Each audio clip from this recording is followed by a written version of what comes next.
Hormuz జలసంధి నుంచి 2 crude oil నౌకలు ముంబైకి చేరుకున్నాయి. భారత్ ఇరాన్ విదేశాంగ శాఖ మంత్రుల చర్చల తర్వాత అనుమతినిస్తూ ఇరాన్ ఈ నిర్ణయం తీసుకుంది. భారత్ జెండా ఉన్న క్రూడ్ ఆయిల్ ట్యాంకర్స్ కి ఇరాన్ అనుమతిని ఇచ్చింది.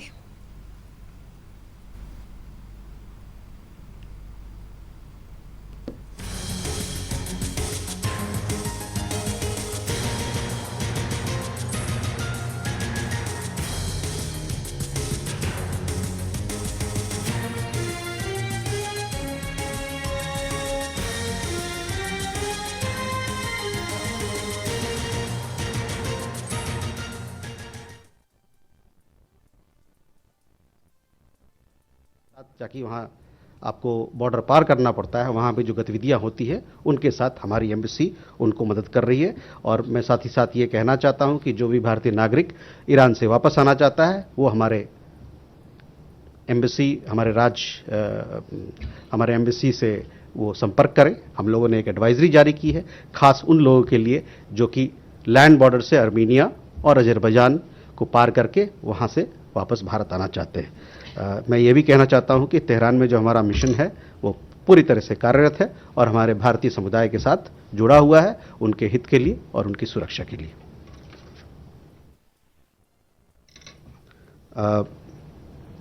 जहाँ तक प्रणय आपने जहाज की बात कही, कल मेरे ख्याल से हमारे जो साथीगण हैं जहाज के मंत्रालय से, उन्होंने बताया था एक अंक आपको दिया था, तो उस पर और भी खुलासा आज जब प्रेस में हमारी बातचीत होगी तो उस पर शायद आप उनसे सवाल पूछ सकते हैं।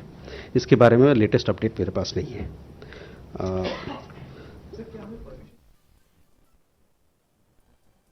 देखिए, हमने जो हमारी बातचीत हुई हमारे विदेश मंत्री और ईरान के विदेश मंत्री के बीच में, उसके बारे में आपको मैंने ब्यौरा दिया और उससे अवगत कराया, तो मैं उससे ज़्यादा कुछ नहीं कहना चाहता हूँ।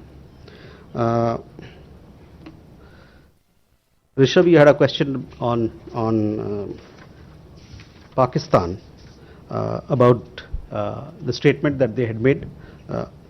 So on that, I would like to say that we reject such baseless allegations. It has become second nature for Pakistan to blame India for its misdeeds.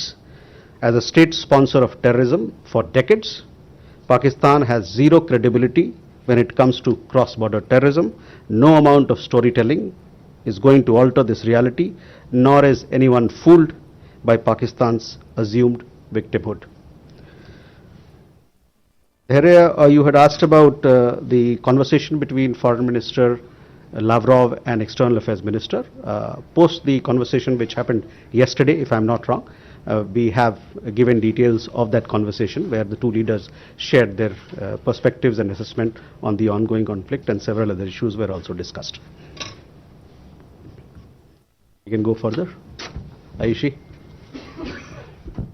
So this is Ayush Iqbal from ANI. Our Prime Minister has spoken with leaders across the Gulf and Israel.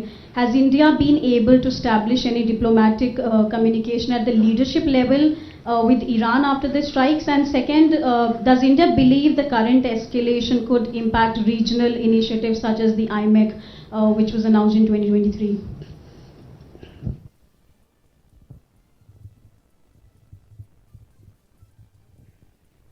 Archis.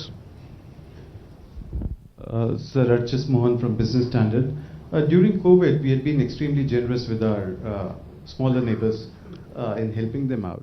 In the context of the conflict in West Asia, have there been any requests from India's smaller neighbors, whether Bangladesh or Nepal, both in terms of evacuating their citizens or ensuring their respective energy security? Thank you. Vasri. India has co-sponsored a resolution at the UN that was taken up at the UNSC, in which Iran is very clearly criticized for its attacks on Gulf countries. In about 7 or 8 statements you have put out in the last 2 weeks, you have also very specifically criticized Iran for its attacks. We haven't, however, seen any comments from the Indian government on the US-Israel attacks on Iran, on the US bombing of the Iris Dana, and of the US bombing of a school which the US government has now accepted it has done in Iran as well. I'd like to know, what is the Indian position on the actions taken by the US and Israel, arguably the first actions in this war?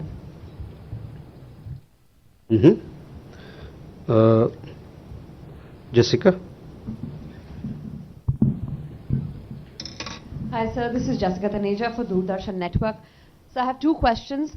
The first, we've seen some remarks made by commentators that India took 5 days to sign the condolence book at the Iranian embassy for the late Supreme Leader Ayatollah Khamenei. Is this correct?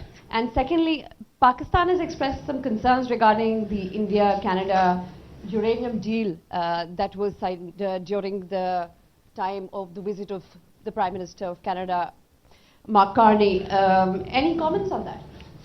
Okay. Krishna Mohan? जो हमारा regional cooperation के तहत जिन countries को हम oil product ये करते export करते हैं, अगर यही स्थिति रहती है तो क्या?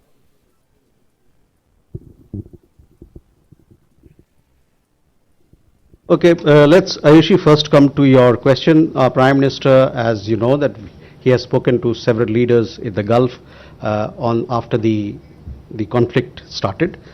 In these conversations, he stressed on the need for dialogue and diplomacy so that early peace can return. He also underlined the need to avoid civilian casualties, and he focused on the priority for protection of civilians. We have a large Indian community in the GCC countries, and obviously their security and welfare is of utmost importance. This was highlighted. We also, in several cases, condemned the violation of sovereignty and territorial integrity of states. As far as contacts with Iran is concerned, yes, our External Affairs Minister has been talking with his counterpart, and 3 conversations have happened in the recent few days. As far as the impact of the war, it is there for everybody of this conflict to see what's happening around, and obviously, it has several issues, several of our lives have been impacted by it, and not just ours, but of people and countries around the world. Archis, on energy assistance to countries in the neighborhood. First,